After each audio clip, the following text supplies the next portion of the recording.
সামনেটা ছেড়ে দেন না আমাদেরকে, একটু ছেড়ে দেন আমাদেরকে, একটু সাইড দেন দিদি, আমরা চেপে যাবো দিদি, একটু এত বডি যাবো আমাকে ছেড়ে দিন দিদি, দিদি আমাদের কাজটা করতে দিন দিদি, একটু বাইক কিনতে দিন ম্যাডাম, ম্যাডাম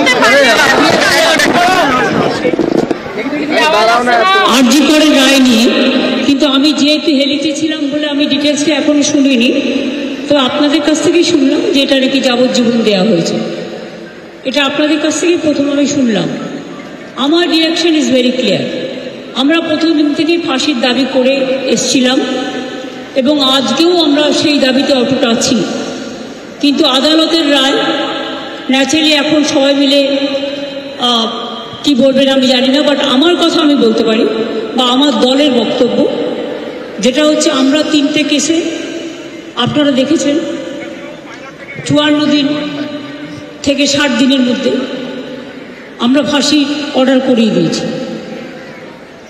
কিন্তু আমি জানি না এটা একটা সিরিয়াস কেস এবং এটা নিয়ে ফাঁসি দাবি আমাদের সবার ছিল।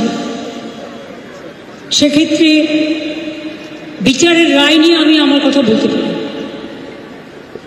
আমরা এটাই বলেছিলাম, আমাদের হাতে কেসটা থাকলে আমরা কিন্তু অনেক দিন আগেই ফাঁসির অর্ডার দিয়ে দিতে পারতাম, ফাঁসির অর্ডার করে দিতে পারতাম।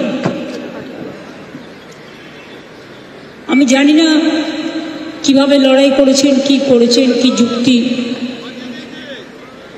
আপনারা তো লয়াররা জানেন। সুতরাং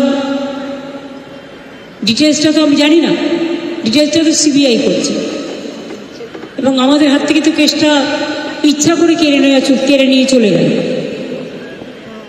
আমরা তো বলেছিলাম আমরা যদি করতে না পারি তাহলে আপনারা সিবিআইকে দিন, আমার কোনো আপত্তি নেই, কারণ আমরা চাই বিচার হোক। এই নরক বিচারদের চরমতম শাস্তি হওয়া উচিত। আমি সব বলতে পারবো না, কিন্তু আমি এখনো, আপনিও লয়ার, আমিও অ্যাজ এ লয়ার আমি এ কথা বলছি যে আমি তো ডিটেলস কাগজপত্র দেখিনি, but I am not satisfied, কারণ আমি ফাঁসি হলে অন্তত মনকে সান্ত্বনা দিতে পারতাম।